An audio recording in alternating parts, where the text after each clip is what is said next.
નમસ્તે વિદ્યાર્થી મિત્રો, આજે આપણે ધોરણ 10નો 15મો પાઠ જય પરાજયો વા એ વિશે ભણવાનું છે. તો આ પાઠની અંદર આપણે યુદ્ધનું પરિણામ હંમેશા ખરાબ હોય છે. આપણે ત્યાં ઘણા બધા યુદ્ધો ઇતિહાસમાં પ્રસિદ્ધ છે, પણ આ બધા યુદ્ધોના પરિણામ છે એ બહુ જ ખરાબ આવેલા છે. કારણ કે યુદ્ધ છે એ માણસને શાંતિ કરતાં અશાંતિ વધારે આપે છે. એટલે હંમેશા યુદ્ધથી કોઈ પણ દેશ છે એ દૂર રહે છે. યુદ્ધથી પ્રકૃતિને પણ નુકસાન થાય છે, યુદ્ધથી માનવ જાતને પણ નુકસાન થાય છે. એટલા માટે યુદ્ધ છે એ કોઈ દિવસ બને ત્યાં સુધી ન થાય એવો પ્રયત્ન માણસ જાત કરે છે. તો યુદ્ધ છે એ માનવ જીવન માટે ઘણું બધું ખતરનાક છે.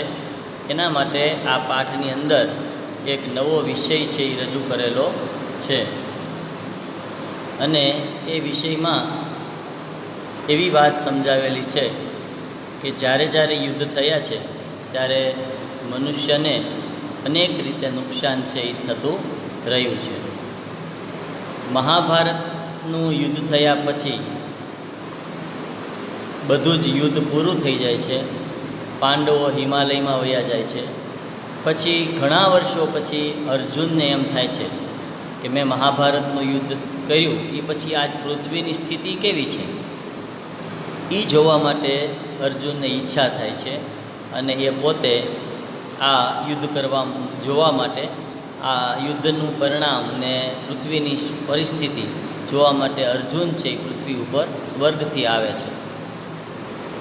તો જે સમયે મહાભારતનું બહુ મોટું યુદ્ધ થયું હતું તે સમયે જે પ્રકૃતિને નુકસાન નહોતું થયું એટલું બધું નુકસાન હવે પછીના 3 વિશ્વયુદ્ધમાં થયેલું પૃથ્વી ઉપર અર્જુને જોયું. અને આ યુદ્ધની અંદર પાણી છે એ પ્રદૂષિત થઈ ગયેલું જોયું, હવા પ્રદૂષિત થઈ ગયેલી જોઈ, અને પૃથ્વીના અનેક તત્વો છે એ પણ પ્રદૂષિત થયેલા જોયા. માનવ સમુદાય છે એ રોગિષ્ટ બન્યો, અને જે મહાભારત કાળના સમયમાં જે વ્યક્તિઓ એટલા બધા સ્વસ્થ રહેતા એ બધા આજે બીમાર જેવા દેખાય છે. તેનું પરિણામ એક જ હતું કે વિશ્વયુદ્ધમાં વપરાયેલા જે ઝેરી એ બધા શસ્ત્રોનો ઉપયોગ કરવામાં આવેલો એને કારણે પાણી, હવા અને બધી જ ચીજ વસ્તુઓ છે એના ઉપર પ્રદૂષણની અસર થયેલી છે. અને એને કારણે આજે પ્રદૂષણને કારણે ઘણા બધા લોકોની અંદર ઘણા બધા રોગો જોવા મળે છે. તો યુદ્ધ છે એ હંમેશા થાય છે ત્યારે તો નુકસાન છે, પણ પછીના ઘણા વર્ષો સુધી એની અસર છે દેખાય છે. તમે વિદ્યાર્થી મિત્રો જાણતા હશો કે જાપાનની ઉપર અમેરિકાએ જ્યારે હિરોશીમા નાગાસાકી ઉપર અણુ બોમ્બ ફેંકેલો તો એની અસર એટલી બધી ખતરનાક વિકિરણોની થઈ હતી કે આજે પણ જાપાનવાસીઓમાં જે બાળકો જન્મે છે એ બાળકો અપંગ જન્મે છે, અને ઘણા બધા બાળકો એવા છે કે જે આજે પણ આંખથી થોડું ઘણું અંધ થયેલું જોવા મળે છે, અપંગ જોવા મળે છે. તો આવી આવનાર પેઢી ઉપર પણ યુદ્ધની ખરાબ અસરો પડતી હોય છે. તો વિદ્યાર્થી મિત્રો, જય પરાજયોવા પાઠની અંદર શું આ યુદ્ધ દ્વારા આપણો જય થાય છે કે પરાજય, એ વિશે આપણે આ પાઠમાં વાત સમજવાની છે. તો શરૂઆત કરીએ. યુદ્ધનું પરિણામ સદૈવ અત્યંત ભયંકર હોય છે, છતાંય મનુષ્ય સતત યુદ્ધ કરતો જ રહે છે.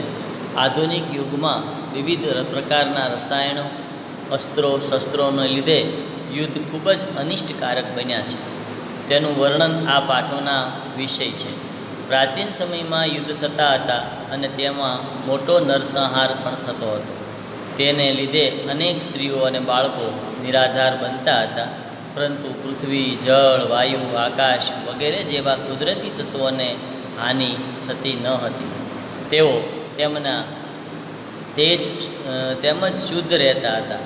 આધુનિક યુગમાં રાસાયણિક શસ્ત્રોના વધારે પડતા ઉપયોગથી આ કુદરતી તત્વો પ્રદૂષિત બન્યા છે, અને દૂષિત જળ અને વાયુને કારણે અનેક લોકો અસાધ્ય રોગોનો ભોગ બને છે અને સક્રિય રીતે યુદ્ધમાં જોડાયા ન હોય તો પણ મરણને શરણ થાય છે.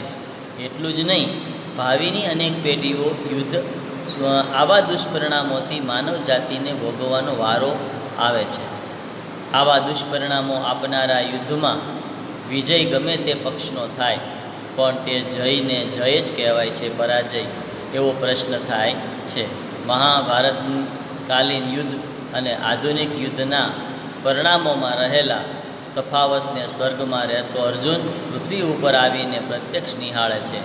સ્વર્ગીય પાત્રને પૃથ્વી ઉપર ઉતરી આવેલો કલ્પીને પ્રવર્તમાન સમયમાં ચાલતા યુદ્ધના દુષ્પરિણામો તરફ ધ્યાન આકર્ષિત કરવામાં આવ્યું છે.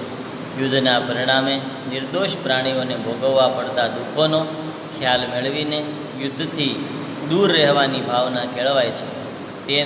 તેથી તે હેતુથી આ પાઠનું કથાવસ્તુ વિચારવામાં આવ્યું છે. એટલે કે યુદ્ધ છે એ માણસ જાતિ માટે ખૂબ જ ખતરનાક છે. તો વિદ્યાર્થી મિત્રોનું ભાષાંતર છે આપણે જોઈએ. એકદા સ્વર્ગસ્થિત અર્જુન પૃથ્વીમ દૃષ્ટકામ ભૂલોકમાગચ્છત. એકવાર સ્વર્ગમાં રહેલો અર્જુન પૃથ્વીને જોવા માટે પૃથ્વીલોક પર આવ્યો અને પ્રાપ્ત ભૂલોક એટલે કે ભૂલોક પર પહોંચેલો તે મહાંત જયઘોષ શ્રુતવાન મોટો જય જયકાર સાંભળ્યો. સ જયઘોષકારકમ જનસમૂહસ્ય સમીપમ ગચ્છતિ. તે જય ઘોષ એટલે કે જય જયકારને લોકોના સમૂહ સુધી પહોંચે છે. સદ્ય વિદ્યાર્થી મિત્રો 1-2 જ મિનિટ તમને ડિસ્ટર્બ કરવા પડશે થોડાક.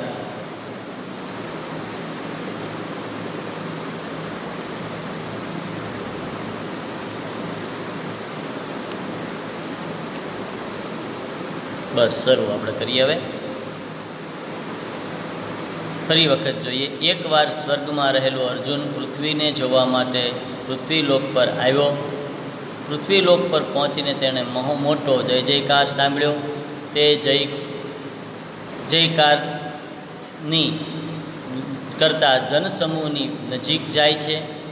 સદ્ય વિરમતે વિશ્વયુદ્ધે લબ્ધ વિજયા જનાહ. એટલે કે આજે વિરામ પામેલું આ વિશ્વયુદ્ધ લબ્ધ વિજયા જનાહ એટલે કે વિજય મેળવીને લોકો વિજય ઉત્સવ અનુભવાંત આસન વિજય ઉત્સવ અનુભવતા હતા. તાન દ્રષ્ટવા તેને જોઈને અર્જુનમપી પુરાતનમ મહાભારત વિજયમ. અર્જુન પણ પહેલાંના મહાભારતના વિજયને તદાંતાન પ્રાપ્ત વિજયાન જનાન સ્મરંતી. તે સમયે પ્રાપ્ત કરેલા લોકોને યાદ કરે છે. એતમ અપરિચિત પૂર્વમ સમુપસ્થિતમ અર્જુનમ તે જનાહ. અપરિચિત પહેલાં સમુપસ્થિત એટલે કે પહેલાં કદી પણ ઉપસ્થિત ન થયેલું આ અર્જુન લોકોની સામે જ્યારે વિજય ઉત્સવમાં જોડાય છે. અર્જુનમપી જાત હર્ષમ તે સહ સંલગ્નતો ભવતઃ. અર્જુન પણ હર્ષિત થઈને આનંદિત થઈને તેઓની સાથે જોડાય છે. ફરી વખત ગુજરાતી કરીએ. એકવાર સ્વર્ગમાં રહેલો અર્જુન પૃથ્વીને જોવા માટે પૃથ્વીલોક પર આવ્યો. પૃથ્વીલોક પર પહોંચીને તેણે મોટો જય જયકાર સાંભળ્યો. તે જય જયકારના સમૂહની નજીક જાય છે. તે વિરામ પામેલા વિશ્વયુદ્ધમાં વિજય મેળવેલા લોકોનો વિજય ઉત્સવ અનુભવે છે. તેને જોઈને અર્જુન પણ પહેલાંના મહાભારતના વિજયને લોકોની સામે યાદ કરે છે. આ અપરિચિત એવો ઉપસ્થિત થયેલો અર્જુન લોકો પોતાની સાથે વિજય ઉત્સવમાં જોડે છે. અર્જુન પણ હર્ષ સાથે આનંદ સાથે તેઓની સાથે જોડાઈ ગયો. બરાબર. તો આટલું ભાષાંતર છે આપણે જોયું. આગળ બીજો પેરેગ્રાફ જોઈએ. કચ્છિત કાલાંતરમ સ તૃષા અનુભવાન. થોડા સમય પછી તે તરસ અનુભવે છે. અભ્યાસ ગતેન તેન અશ્વો એકો યાચિત. અને કોઈ અજાણ્યા માણસની પાસેથી તેને એક ઘોડો માગેલા ઘોડા ઉપર એટલે કે યાચિતા અશ્વમારૂહ્યમ જલમ પ્રાપ્તું નગરાદ બહિ સ્થિતમેકમ પરિચિતપૂર્વમ સરોવરમ ગતવાન. એટલે માગેલા ઘોડા ઉપર બેસીને પાણી પીવા માટે નગરની બહાર નીકળે છે અને સ્થિતમેકમ પરિચિતપૂર્વમ સરોવરમ ગતવાનઃ, અને તે અપરિચિત એવો પહેલેથી જ પરિચિત એવા સરોવર પાસે પહોંચે છે. તત્ર યદા ત્યારે ત્યાં સ જલપાનયો ઉદ્યતો ભવતી, તે પાણી પીવા માટે બેસે છે. તદા કશ્ચિત પુરુષધ્વનિ, અને પછી કોઈ વખત તેને પુરુષનો અવાજ સંભળાય છે. મહાશયા સગરમ ઇદમ જલમ, હે મહાશય અહીં ઝેરી પાણી છે. અધુનામ અપેયમસ્તિ, આજે પાણી પીવાલાયક નથી. અર્જુન સાશ્ચર્યમ તમદૃષ્ટપૂર્વમ પુરુષમ પૃચ્છતિ, અર્જુન આશ્ચર્ય સાથે તેને જોવા માટે તે પુરુષને પૂછે છે. કથમ મિદમ સગરમ જલમ, શા માટે આ પાણી ઝેરી બન્યું છે. પ્રકૃતિ નિર્મિતા સરોવરાહા, પ્રકૃતિથી નિર્મિત થયેલું આ સરોવર તું સર્વદેવ પેય જલા એવ ભવંતી, એટલે કે હંમેશા પીવાલાયક પીવાલાયક જ પાણી હોય છે. ફરી વખત ગુજરાતી કરીએ. થોડા સમય પછી તે તરસ અનુભવતો હતો. અજાણ્યા માણસની પાસેથી તેને ઘોડો માગેલા ઘોડા ઉપર સવાર થઈને પાણી પીવા માટે નગરની બહાર રહેલા કોઈ પહેલેથી જ પરિચિત એવા સરોવરે પહોંચ્યો. ત્યાં તેણે પાણી પીવા માટે બેઠો. ત્યાં કોઈ પુરુષનો અવાજ સંભળાયો, હે શ્રીમાન, આ પાણી ઝેરી છે, આ પાણી પીવાલાયક નથી. અર્જુન આશ્ચર્ય સાથે તેને જોઈને તે પુરુષને પૂછ્યું, શા માટે આ પાણી ઝેરી બન્યું છે. પ્રકૃતિથી નિર્મિત થયેલું આ સરોવર તો હંમેશા પીવાલાયક પાણી જ આપે છે. તો આટલું ગુજરાતી છે આપણે આગળ કર્યું. પછી સ્વરેણ યુવક કાયેન વૃદ્ધ ઇવ કશ્ચિત ભગ્નદંતમ ધવલકેશ સદંડ એક અર્જુનસ્ય સમીપમાગતવાન. સ્વરેણ એટલે અવાજથી યુવાન અને શરીરથી વૃદ્ધ. ઇવ કશ્ચિત ભગ્નદંત, કોઈ ભાંગેલા દાંતવાળો, તૂટેલા દાંતવાળો, ધવલકેશ સફેદ વાળવાળો, સદંડ અને હાથમાં લાકડીવાળો, એક જન એક માણસ, અર્જુનસ્ય સમીપમગવાગતવાન, અર્જુનની પાસે પહોંચ્યો. અદૃષ્ટપૂર્વમ તાદૃશ જનમ દૃષ્ટવા, પહેલાં કદી પણ ન જોયેલો એવો આ માણસને અર્જુન આશ્ચર્યચકિત સંજાતઃ, આશ્ચર્યચકિત સાથે જોયું. મહાભારત કાલાન, મહાભારત સમયમાં, સ્થૂળકાન બલિષ્ઠાન જનાન, એટલે સ્થૂળ કાયા એટલે કે જાડા શરીરવાળા બળવાન, જનાન લોકોને યાદ કરીને, કષ્ટમપી અનુભૂતવાન, કષ્ટ અનુભવ્યો. યશ્ય એતાદૃશમ સ્થિતિમ દૃષ્ટવા, આવા પ્રકારની સ્થિતિ જોઈને અર્જુન આશ્ચર્યસ્પૃષ્ટવાન, આશ્ચર્ય સાથે પૂછ્યું, કો ભવાન, કોણ છો તમે. કસ્માત તવ ઈદૃશી અવસ્થ જાતા, તમારી આવી સ્થિતિ કેમ થઈ છે. ફરી વખત ગુજરાતી એવું કરીએ.